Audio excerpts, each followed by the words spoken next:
imagine a movie about a girl imprisoned in the Latin sex trade thousands of miles from home.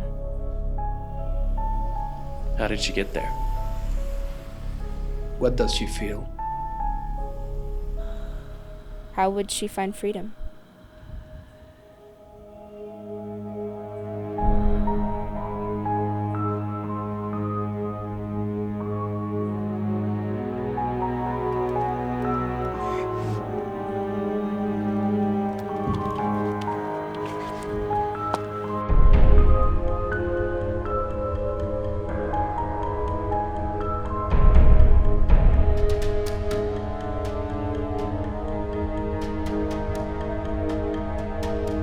Aquí.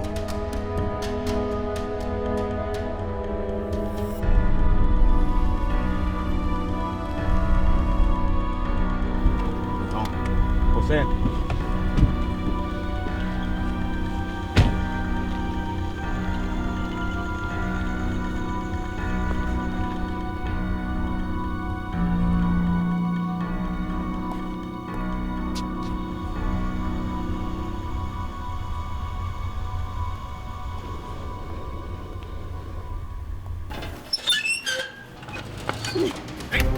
Vámonos para atrás, regrésate, por allá lo vamos a agarrar.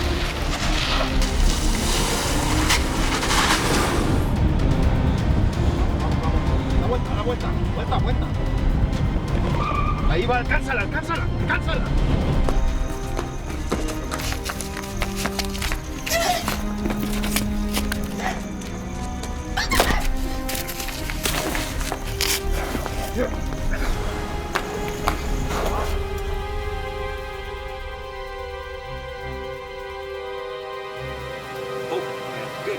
And cut! Okay. Okay, that's it. For us, making movies is a calling. We've been commissioned to the industry of film, seeking to write, produce, and capture stories from the heart of God. In 2010, he sent us to Latin America to research for a fictional feature film. It will take place in 12 Latin countries, and our main characters will be involved in the second largest illegal industry in the world, human trafficking. It started out as a movie idea, but we wanted the content to be accurate and the script to be driven by true events. So we set out on a hands-on journey through Latin America to research for our story. We called it Volviendo, Spanish for returning. But the darkness of the Latin sex trade tested our spirits, and the brokenness of the victims captured our hearts. Our quest to simply tell a story opened our eyes, changed our lives, and became a story within itself. The following footage is documented research of our film, but it's also more than that. It's an eye into the darkness of the Latin sex trade, and a voice calling all of us to bring light into that darkness.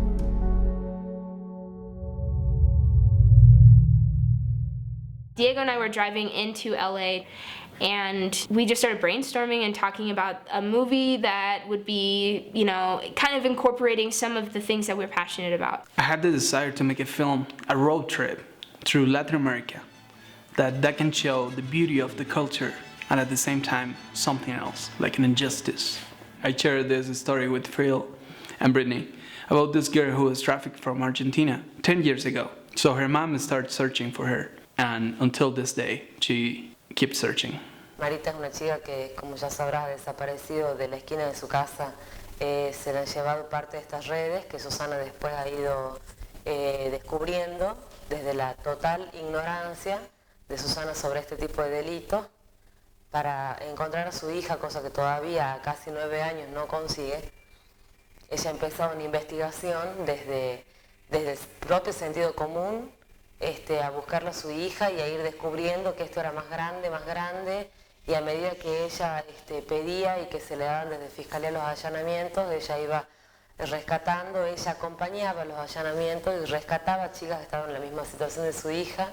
From that, then we realized, okay, we have to go to the front lines and research this story and make it real and make it based off of true stories. We didn't know much about the story because we didn't know much about the setting, but we knew there are at least 3 players in our story. One of them is the pimp. He's the middleman, the dealer, the owner of the operation, and his girls are his merchandise.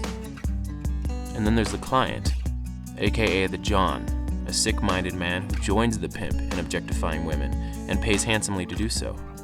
But the hero of our story is a prostituted girl. She's beautiful in the eyes of men, but quite honestly, imprisoned and desperate for freedom. Every film requires an extensive amount of research, hands-on research, but a film about the second largest illegal industry in the world in a dozen foreign countries, we knew that it was going to take something different. So a friend of mine from Ciudad Juárez had a circus promoting hope through Latin America. He invited us to travel with them. Nosotros íbamos filmando ciudad en ciudad el tema del tráfico sexual y íbamos con la pantalla del circo, ¿no es cierto? Del circo ambulante que se presentaba en cada ciudad. Entonces de esa manera nos ayudó a no correr tantos riesgos. This was going to be exactly what we had outlined for our story.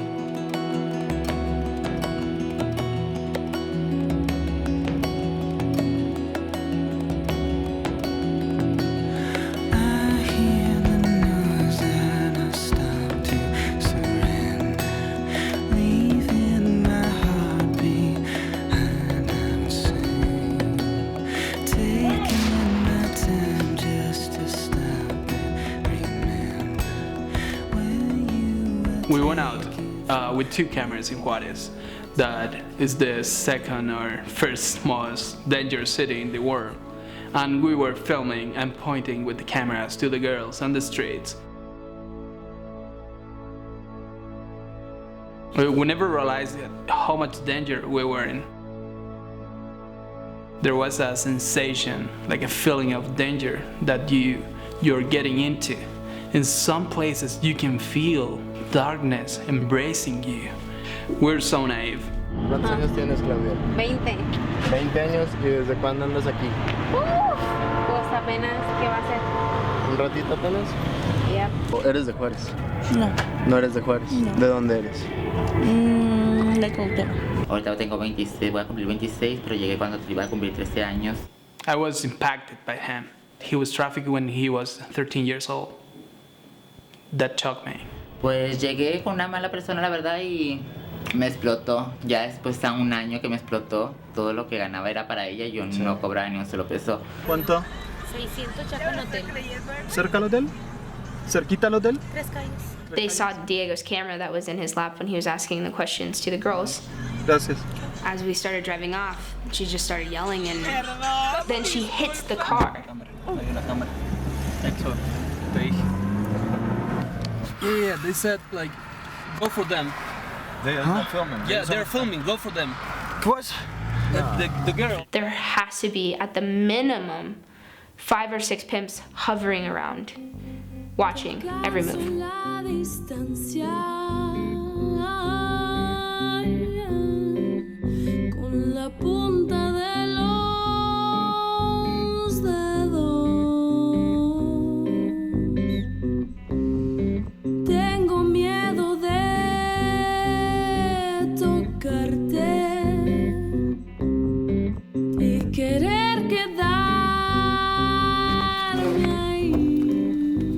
We consistently ran into problems with the cops. We actually started keeping a tally of how many times we got pulled over. And we, being in a massive RV that we were in, drew that attention to us. Me siento muy abusado. Me siento que nos dijeron de todo, nos dijo, bueno,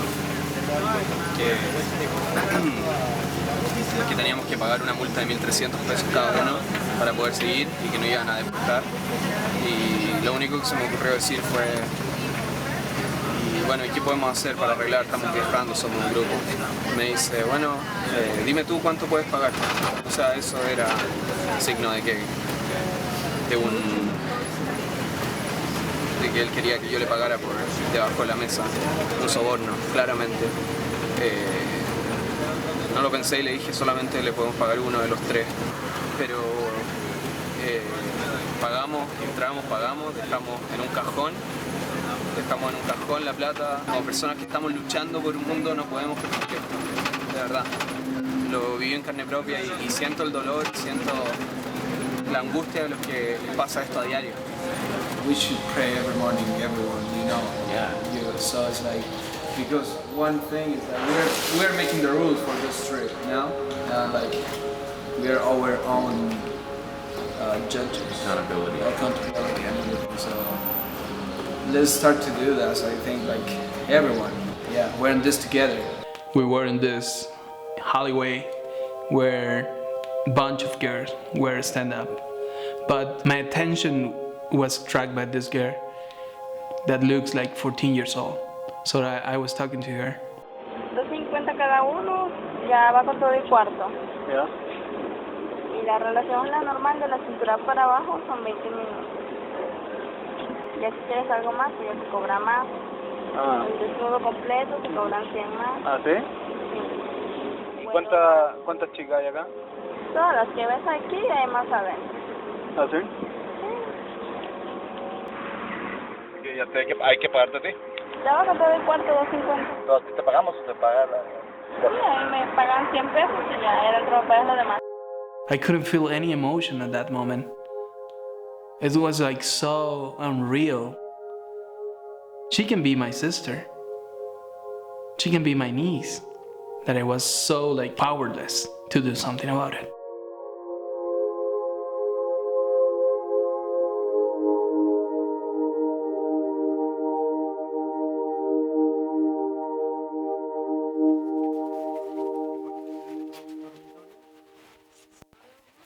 We went to an immigration shelter not really expecting much, only to find that it became a very pivotal point in our research. Wow. Estará grande y ventilada. And are all these beds filled? Do they? All of them. Are you overflowing right now? Están como que sobrepoblados ahorita. Siempre. Always. Siempre. Really? Wow. Siempre. Okay.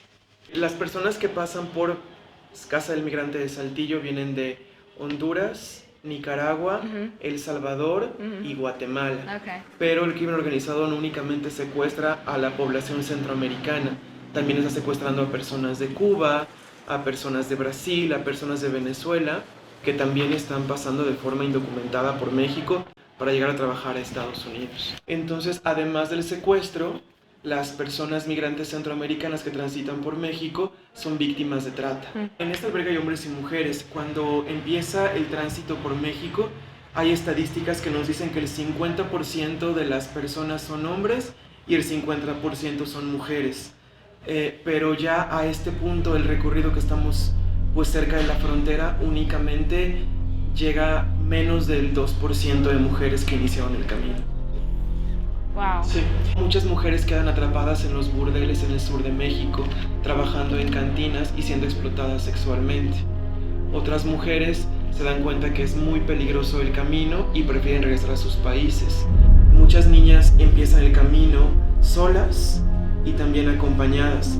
Y es muy dramático porque el crimen organizado también lo que hace es separar a las mamás de sus hijas, y las mujeres que viajan solas, que son niñas, pues también, si no las necesitan para secuestradas y pedir dinero por ellas, las secuestran para explotarlas sexualmente. Lo complicado de este asunto es que las fuerzas de seguridad pública en México son quienes capturan a los migrantes y se los entregan a las bandas del crimen organizado.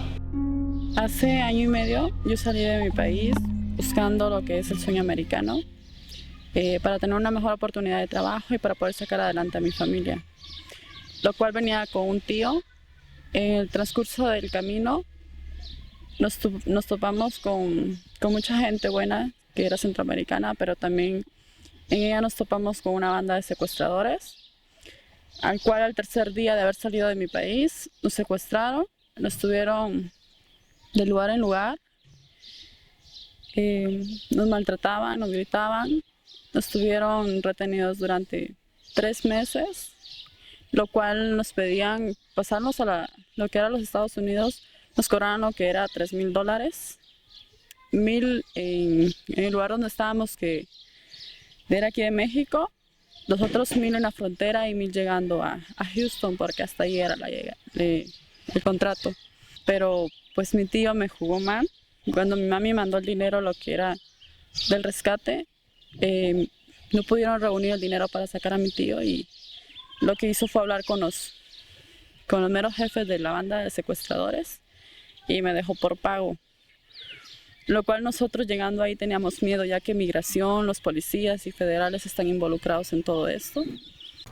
When the military and the Policía Federal, the federal police came in, there were huge increases in violence. Yeah, against women. Really? Yeah. Like. Wow. Yeah, like, and it sort of makes sense, you know. Yeah. These guys don't come with their wives or girlfriends, you know. So there's a huge increase in prostitution and. Vienen los federales, militares, todos esos. También. Pues es que la verdad vienen como tú de civil y no viene uno con etiqueta, como por ejemplo como tu camisa que trae una etiqueta, una marca, ¿verdad? Me detuvieron, pensé que era la única, pero no, de todos nosotros nos detuvieron solamente del grupo de todos nosotros nos detuvieron a 25. Entre ellos iba una niña de 16 años. En el camino nos hicimos amigas, cuando de pronto nos cogieron ya a nosotras y nos seleccionaron los policías mexicanos y nos dijeron, a ver, tú. Estaban 6 mujeres, entre ellas yo. El hombre que nos detuvo nos dijo, nosotros les ponemos en la frontera, pero necesitamos que ustedes estén con nosotros 8 días, nos sirvan, nos cocinen, que estén con nosotros como nuestras mujeres, que nosotros mismos les ponemos en la frontera.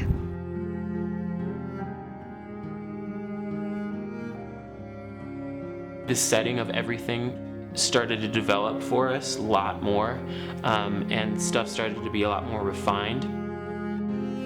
Within this story of the Latin sex trade, the John could even be a Mexican federal police officer on duty. The pimp isn't just a pimp. He's a recruiter, a trafficker, trained in the coercion of girls. And our heroine was convinced of a better life. Maybe she's an immigrant from Central or South America and just didn't know what she was getting into.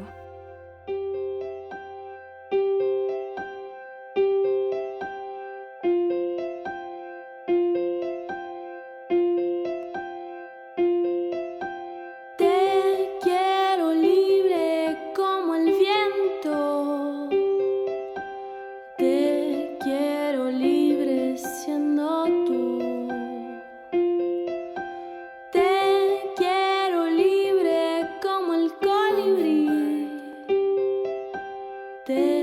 quiero libre, libre. Mexico City was the place that totally connected me to this story. I think that was the first time that I experienced the fear of death. We went out for 2 hours. Diego and I, and actually a girl that was trafficked, was showing us these different places and the route basically of where these girls get circulated in the city. We were there for just only 15 minutes, looking through the taxi, the girls that dare stand up on the streets.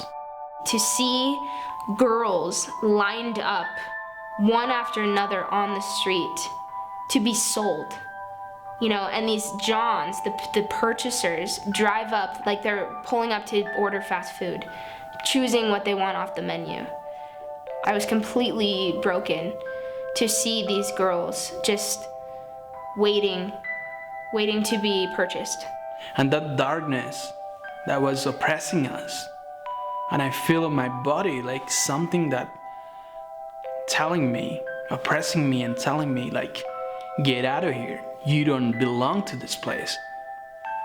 Go away. You can't remove those images out of your mind after you experience something like that.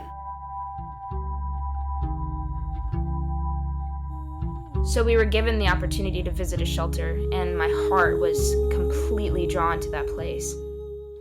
Al momento de llegar a la trata de personas, para mí fue fácil porque yo no identificaba que eso estaba mal, porque traía ese cuadro, esa repetición de abuso, parte de muchos secretos que había en mi familia. Cuando tenía 16 años, conocí a un chico. Me invitó a trabajar a Monterrey. Entonces, él me dijo que probara por 1 mes o 3 meses. Y yo dije que sí, que estaba bien. Pero nunca me dijo que iba a prostituirme. Quien fue por mí al aeropuerto fue otra persona. Yo me vi obligada a pagar toda una cuenta que yo no sabía que tenía que pagar. O sea, llegué con una mentira. Yo llego a esa casa y después me llevan a un men's club.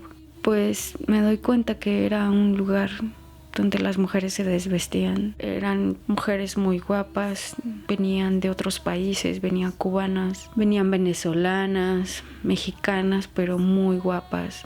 La mayoría de los clientes eran norteamericanos. Algunos eran empresarios, políticos, artistas, toreros, deportistas. Muchos futbolistas frecuentan esos lugares y no les importa.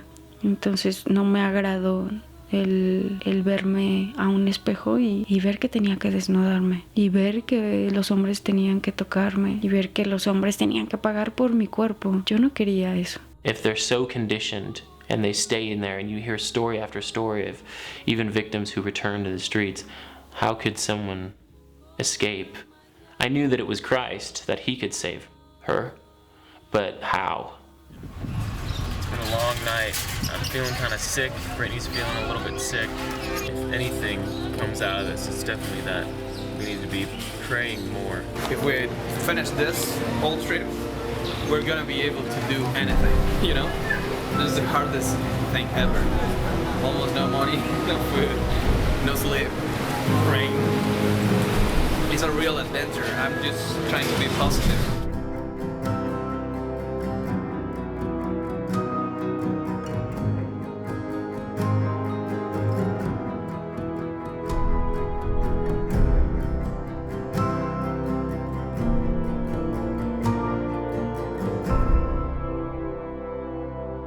We did see where the crossing was, of where all the illegal immigrants and illegal trafficking happens, which was at the border of Guatemala and Mexico, which totally shook me up from the core. There's no fences, there's no guards, nothing, it's just a bank. No police, no anything. It totally shook me up. Everything became real yesterday. It was the craziest thing. I mean, the only thing I could think about was that girl's story about how she began and how she probably went somewhere around there and into Mexico, where her horrible journey began.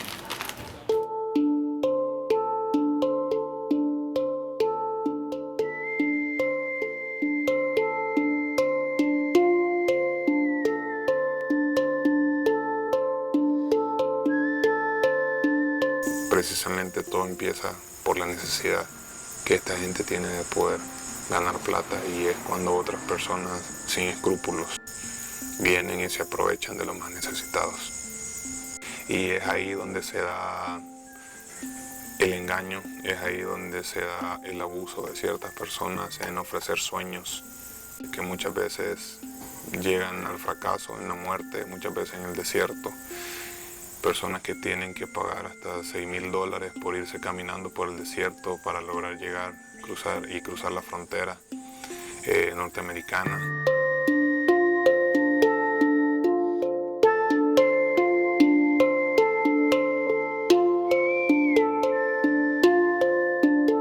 A veces las personas que vienen con el sueño americano son se las capturan, pues las agarran y piden números de teléfono para pedir un rescate en su país, y si no hay ese rescate, no hay ese dinero, pues entonces se explotan sexualmente. Aparte, digamos, la explotación sexual de un extranjero no se da aquí, porque no conviene aquí. Entonces viene la comunicación con el otro que está en el otro país, digamos el más cercano acá, Guatemala, México, y te dice, ahí te va, ahí te la mando. Y esta persona me conviene más que esté aquí en el país, porque ya contacté a su familia en el extranjero y ella me envía dinero por su vida. A cambio de su vida, pues no la muevo, me la quedo acá, ¿verdad? Pero mientras tanto me está prestando, digamos, un doble servicio, porque me manda dinero la familia de su país y además la utilizamos acá, la explotación sexual.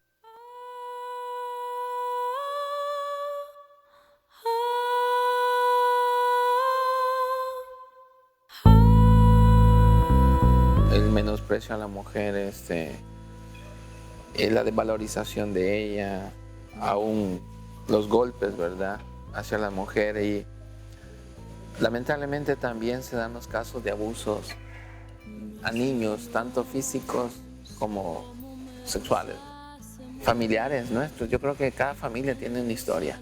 Esa es la realidad, cada familia tiene una historia. La hay en mi familia, personas que fueron ya no regresaron.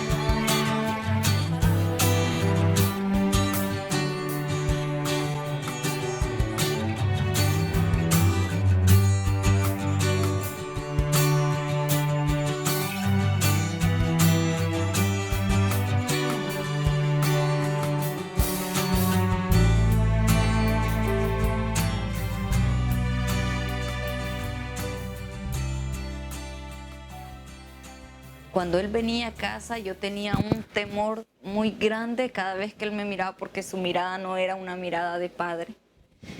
Y venía a mí y empezaba a tocarme y decirme cosas horrendas a tal punto de que yo no sabía exactamente qué sentimiento tener.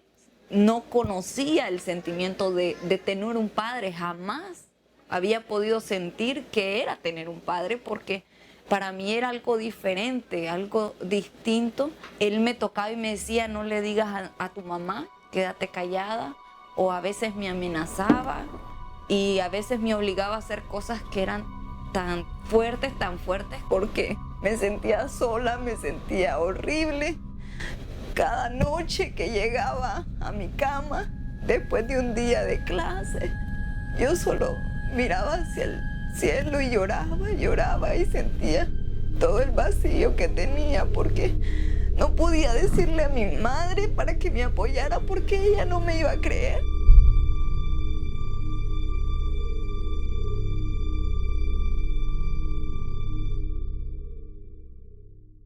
On the trip, our idea of sex trafficking or the sex trade in Latin America changed dramatically for us. So the trafficker could be even an adolescent, but he was cultivated in a remorseless environment that not only allows, but celebrates the objectification of women to the greatest known degree. And the John could be anybody, but in the commonly ironic case, he's someone who holds authority, a police officer, a rich American, or even a father. In any way, he holds unchecked and addictive sexual desires. And our heroine is a victim of the Latin sex trade. She's owned by her pimp and has to obey his commands to survive. She was coerced into slavery by the promise of a dream of a better life, a deceitful dream, an American dream. But the dream quickly turns into a nightmare and she's locked up, forced to perform sexual acts. And yet she submits because she has already been broken by the one man who's supposed to tell a girl what she's worth. It's because of her father and her impoverished home that she would ever dare to leave her family, risk it all, and pursue such an impossible dream. But after years in the sex industry and a completely destroyed sense of hope and love and self-worth, our heroine develops the courage to return. But still so many questions remained, like why and how.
We said goodbye to the RV and we're heading down to South America. We're here actually in Colombia, so technically we're in South America right now as we speak.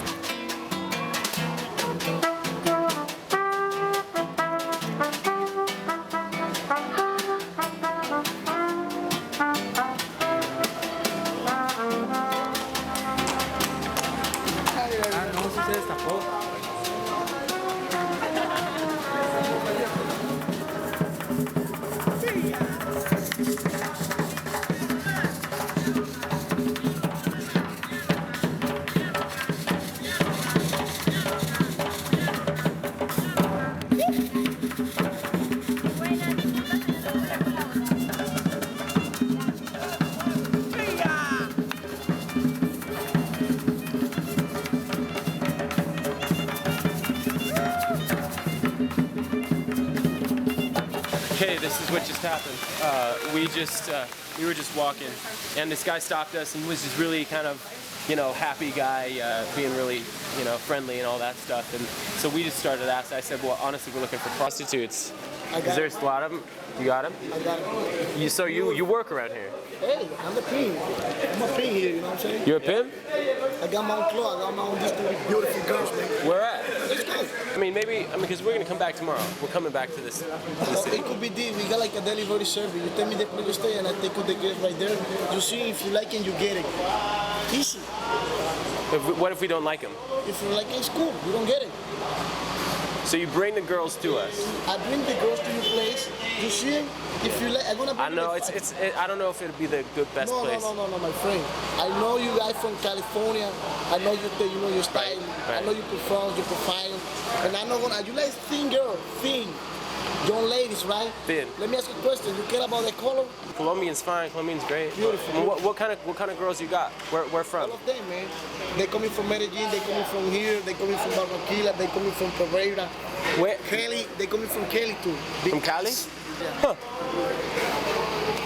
Huh. Are you just gonna be around this block? Yeah, like you're gonna hey, be? get my phone number. He says he's got a club and he's got girls and everything like that. So we're gonna come back. We're gonna do that. We're gonna go.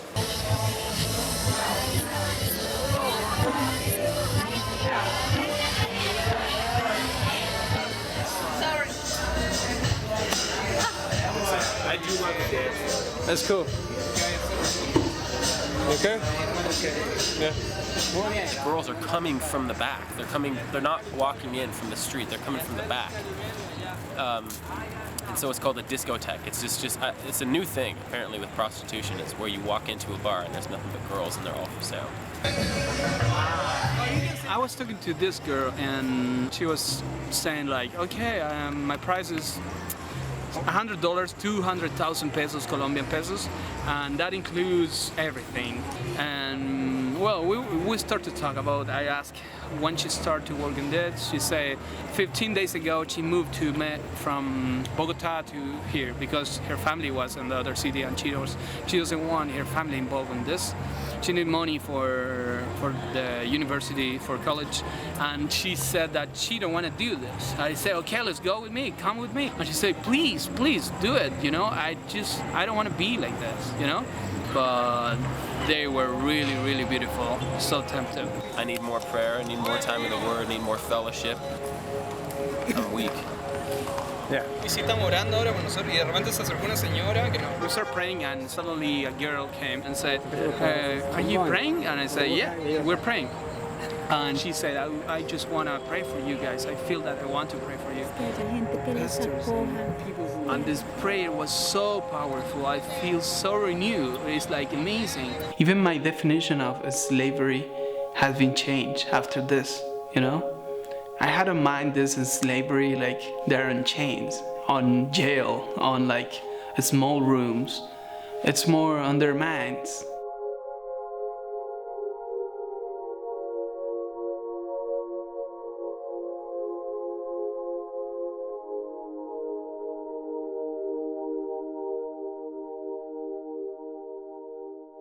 There's so much beauty in each city, but there's also so much darkness too. Girls are coming from all over the globe into Colombia and out from Colombia. No sé cuántas horas dormí, no sé cuántas horas había viajado, porque yo había viajado de mi ciudad a Bogotá, de Bogotá a Ámsterdam, de Ámsterdam a Tokio. Entonces había perdido la noción del tiempo, no estaba ubicada. Creo que dormí un par de horas y luego la señora golpeó fuerte la puerta y estaba ya agresiva, era otra. Los colombianos necesitan la conexión de cómo entrarlas a Japón y ellos necesitan la mujer latina porque no es solamente colombianas. Yo vi mujeres de Venezuela, de México, de Brasil, muchísimas filipinas y muchas rusas. ¿Por qué ustedes buscan las prostitutas?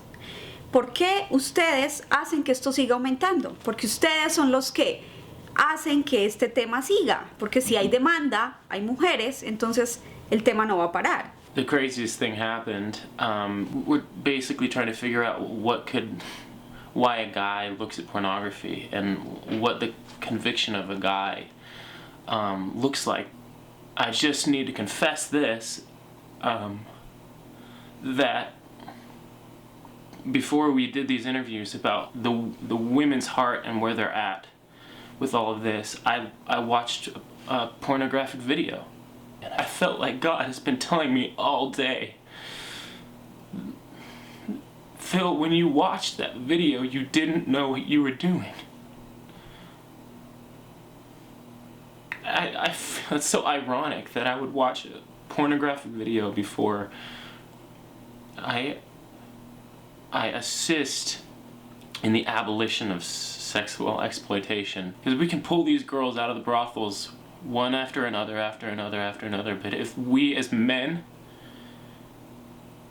don't start holding each other accountable, in the church especially, this will never be fixed. I think an intriguing story that we could write and tell to everybody is a story of a man who begins to develop remorse for what he's doing. Maybe it's the story of a pimp who actually sees a woman that he's trafficking for who she is, for who God sees her to be. That would certainly drive the story forward if that happened.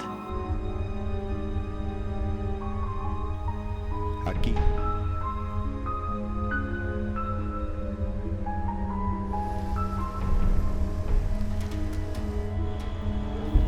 No. José.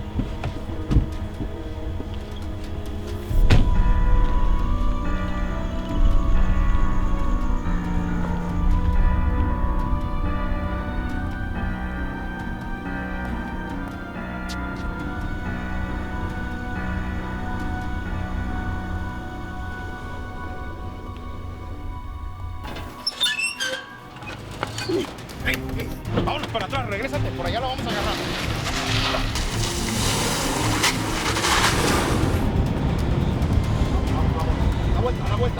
Vuelta.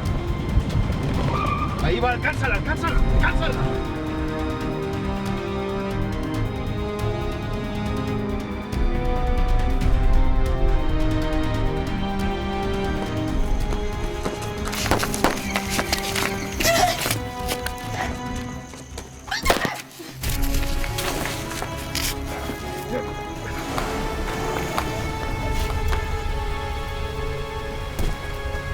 ¡Súbete! No te voy a lastimar. ¡Súbete!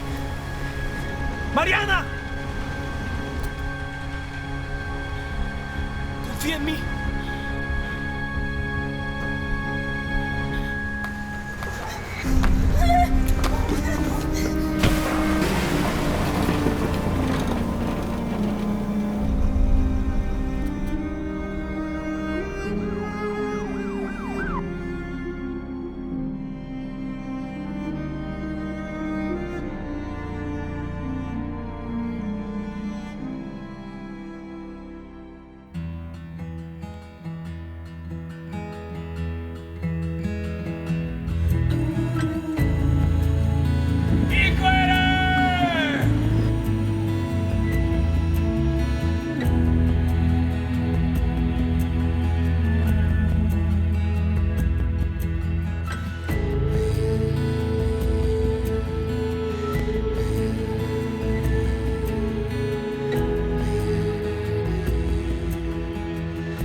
Una de las cosas que me parece importante anotar es que para nosotros la explotación sexual no es el problema o el inicio de un problema, sino la explotación sexual no es sino una serie de lo que tú llamabas al principio de injusticias sociales que llegan a un momento de declive tal que una persona es víctima de explotación sexual.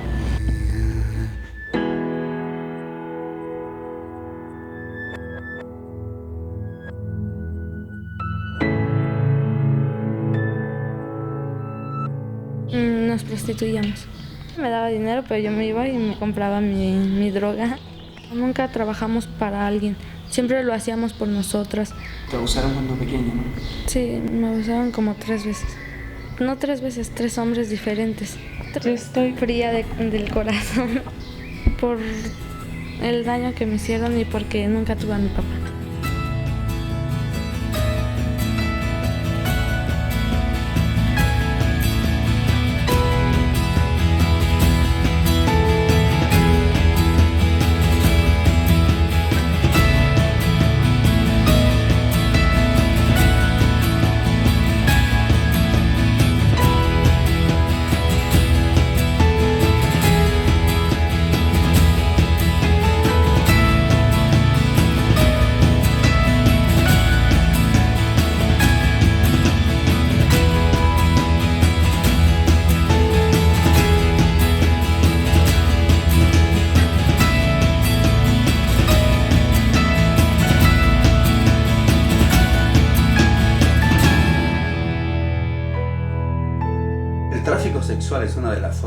abuso más terrible y despiadada que existe en la sociedad. En la cadena de maldad existen padres que abusaron, usando, maltratando, ignorando a sus hijos o no dándole las herramientas valóricas que necesitaban para enfrentar la vida. Y de allí sigue la más perniciosa carrera de destrucción de una persona. El engaño, el secuestro, el transporte de personas, el obligar, el intimidar, amenazar, esclavizar, explotar, violentar, usar sexualmente. Quien lo realiza es una persona inundada de maldad que no debe estar libre en la sociedad. No podemos trabajar desarticuladamente. Es importantísimo trabajar articuladamente entre las organizaciones nacionales, pero también crear redes internacionales, porque la trata y la explotación sexual cruza las fronteras, no tiene fronteras. For us, sex trafficking looks like a living organism. It's something that's fed from the roots of a tree that grows deep and goes up by the trunk, blooming at the top of the tree. So we can see this root coming from the deep parts of America, fed by abuse and enriched in poverty, demanding a risky escape. These roots grow into a trunk of vulnerability where traffickers wade like wolves, though they sound like sheep. And the tree blossoms into the sex trade of North America, where most of the consumers are.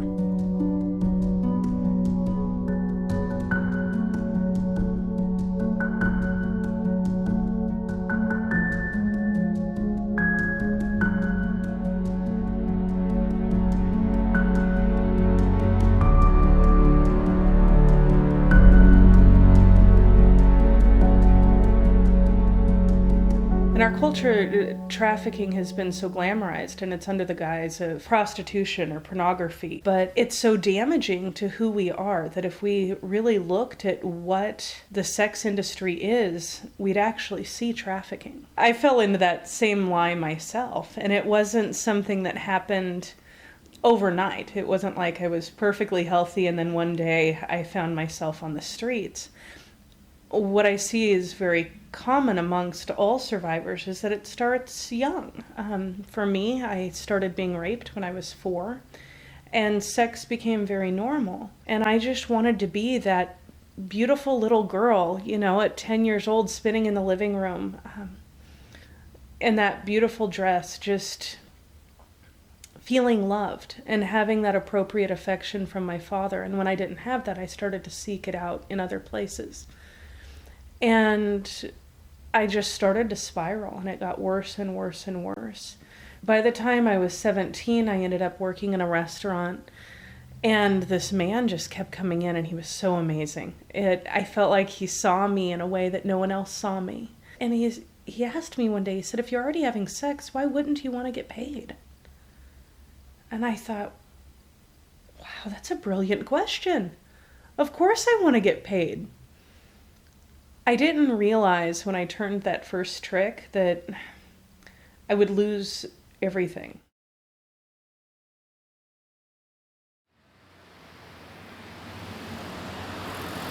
What we found was there's several different universal points that we can basically see in every single country, no matter what country we're in, whether it's America or whether it's any country down Latin America. The thing is, abuse is abuse. It's universal. Nothing changes whether you're in Mexico, Honduras, Argentina, or the United States. It's all the same. So we cannot be just a feature film.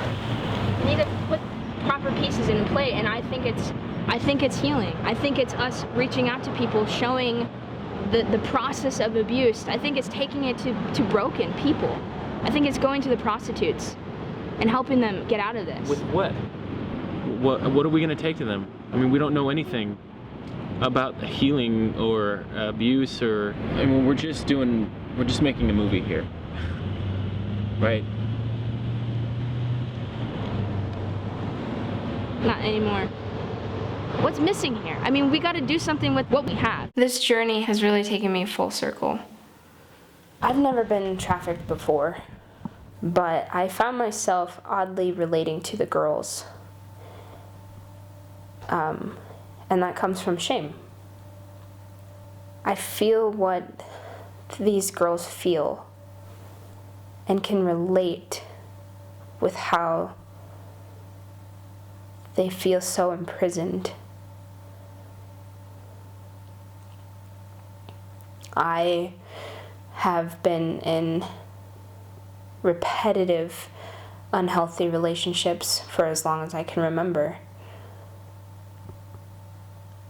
And the worst part is the feeling of enslavement to the need of these unhealthy male relationships. And it's so crazy that shame keeps me going back over and over and over again. And action!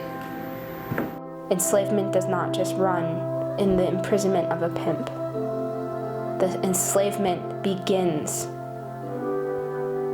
in the imprisonment of brokenness. So if I can be free from my brokenness, I can help others be free from their brokenness too. My best friend's mom was going through counseling with a woman named Celeste Tracy, and she told me that she's fighting this issue of sex trafficking, and that I really needed to talk to her. I remember just going into Celeste's office, having no idea really who she was. And she just started telling me bits and pieces of sex trafficking, and this was such a new topic for us and such new information. The research tells us that 95% these prostituted adolescents, these runaways, have experienced childhood sexual abuse. And when we think of the population of these exploited kids, children and adolescents that come from childhoods of exploitation, the exploitation of the streets, and then everybody that they started to trust then turned and exploited them. So often these girls take responsibility. They don't understand that it's a manifestation of their exploitation. I was so ashamed of myself. I thought I was a prostitute. I thought that I had done wrong, but I didn't benefit from it in any way, shape, or form. I slept behind a couch. I was so sick at one point that I almost died because they wouldn't take me to a hospital. I would get in trouble when I was on my period. I mean, there was just really horrific things going on that none of that was my fault, but for the 7 years to follow that, I felt like it was my fault. I felt everything was my fault. But the abuse started way before that, and I had no idea that it had affected me at all. Previous to the human trafficking or sexual slavery, as I would probably call it, when I was 6 years old, I was starting to get molested by a family member, and this was pretty ongoing. It went on for about 6 years. But the whole time I was being molested, I was going to church with the person that was molesting me. And there were signs, there were tons of signs that should have been noticed, and it wasn't. And it's not their fault, but I think that's what we need, is that education for churches and communities and schools to show them the signs of sexual abuse early on. Without us as individuals going through our own healing process, we are not going to be able to do that for somebody else. To know that God is that personal, that in this journey of making a film about sex trafficking, that He wants me to heal so that I can help others heal.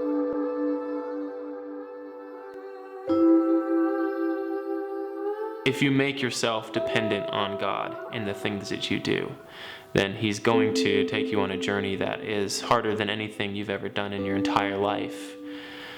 But it also may very well be the best thing you've ever done in your entire life.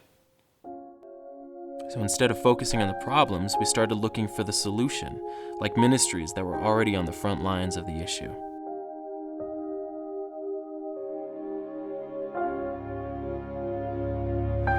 We're here in Los Angeles, Hollywood, California, looking at After Hours Ministry. Is the ministry that goes out on the streets and ministers to the prostitutes on the streets. We go out in the late night hours or after hours, and we have gift bags that we hand out. So the gift bags are made for the women.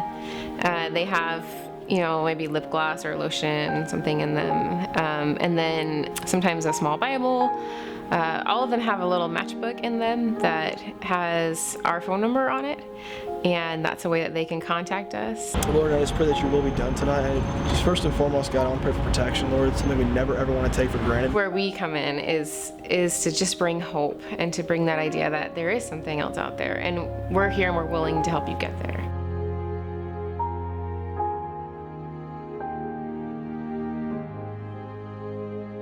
Nationally, we are one of the hubs of sex trafficking, the highest rates of sex trafficking, and by and large, they are our girls from our city. So we have safe homes that we're putting in place right now. We take girls from 14 to 17 and bring to them the things that they missed out on during the years that they were being trafficked. We might have a passion and a calling, but we needed some very specific training to care for the girls in a way that was going to bring healing and not accidentally re-victimize by words or actions. So the first thing we did was contract with Mending the Soul out of Phoenix, Arizona. God calls us to open eyes that are blind. Can you see how these poor prostituted women and everyone around them, their eyes have been blinded? God calls us to open the eyes that are blind, to free captives from prison. The gospel relates to every area of life, every area, especially areas of brokenness. The gospel's about healing, the whole of who we are. And so I was just amazed that there were almost no resources that really integrated solid theology with the subject of abuse. What would it have looked like in Amira's life if the church had applied the 4 principles we just learned about? Be specific. We quickly began to see the efficacy of community-based models. The model of Mending the Soul is equipping survivors to heal so that the survivor then can walk alongside of survivors that have experienced something very similar. Scripture calls us to prioritize the care of the wounded and the vulnerable. So I think that's the place we start. Because of the unique nature of what they've experienced, they really need a ministry that's custom-made, if you will, for their unique needs. And Christians can certainly be taught to minister in that way.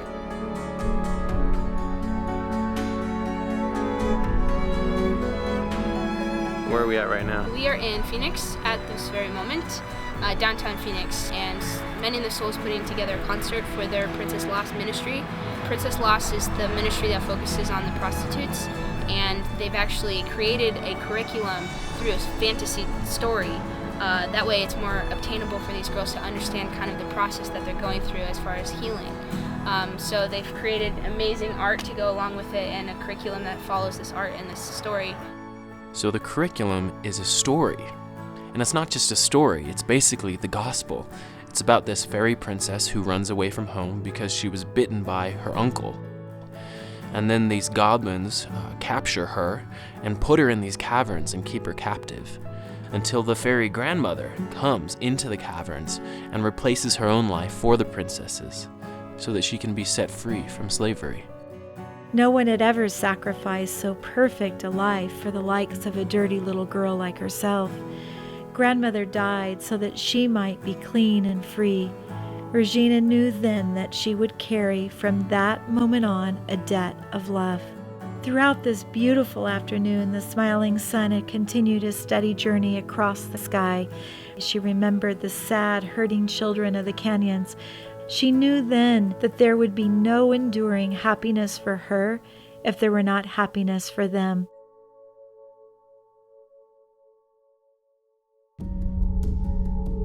Our hero's brokenness began in a dangerous place. So naturally, our first step to healing is to create safety. Healing begins in a healthy community. Unfortunately, even in the church, we see the roots of sex trafficking in various forms of abuse. If we want these girls to heal, we must first create safe environments for them to do so. She was exploited in isolation. So our second step is integration from the street into a loving, caring community. This step is not temporary. For our whole lives, we must show them Jesus' love by our love, Jesus' forgiveness by our forgiveness, and Jesus' healing by the healing we ourselves have experienced. In this environment, Volviendo can begin. Our hero will feel a deep longing to return to the streets and help her friends escape, allowing this cycle of healing to continue. And she doesn't have to do this alone.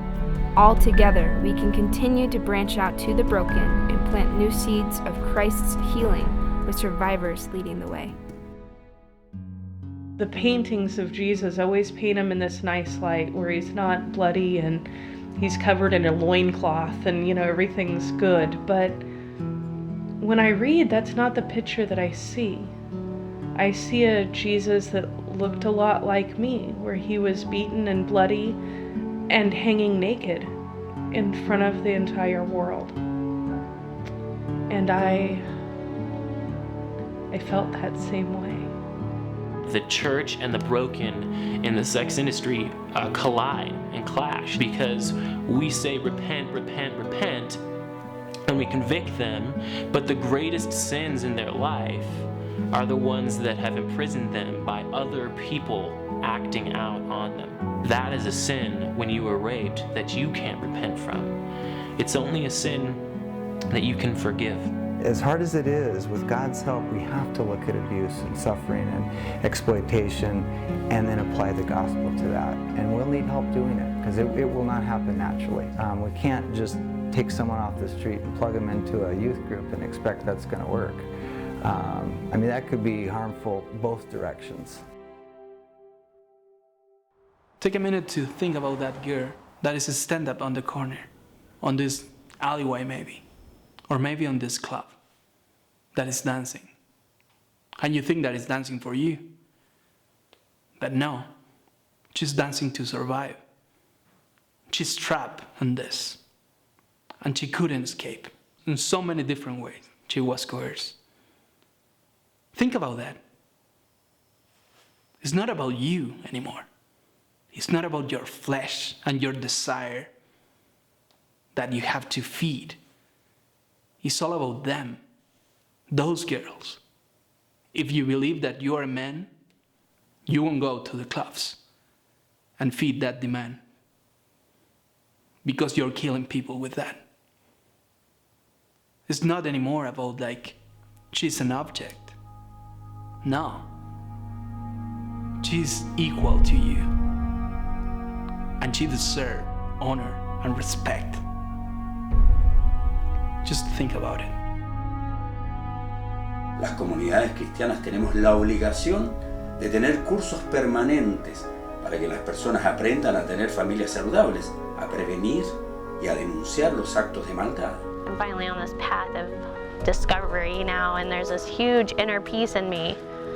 But it's as peaceful as I feel inside. I have so much animosity and so much anger for the girls that are just left out there, and the way the media portrays it and the way people are going after it, that it's almost unbearable. And I'm not going to be quiet about it. I'm not going to stand by. I had my voice muffled for way too long, and I refuse to not stand up for these girls right now. These women, they're not passionate about what they've gone through. They're passionate about where they're going now that they've gone through the journey they've gone through. That's what matters to them. So that's what we need to start speaking out. This issue of sex trafficking has faces now. I'm fighting for lives that I personally know. I'm fighting for girls that I personally know. And I will fight for them till the day I die. These are children of God. They're princesses that have been robbed of life and of beauty. And now it's time to fight for them and give them back what they lost. What he desires most to use often is our own brokenness. And how crazy is that? So he wants our brokenness. He wants us to embrace what's not right within us so that we can experience more of Christ and then to offer that to the ones next to us. Quedan las cicatrices, pero es para que uno no se olvide de dónde es que Dios lo saca a uno y cómo, de qué forma tú te puedes levantar, pases lo que pases. Y eso te podría decir que eso es todo un secuestro de 3 meses que no se lo deseo a nadie, que por buscar un sueño que ahora no es sueño, es pesadilla.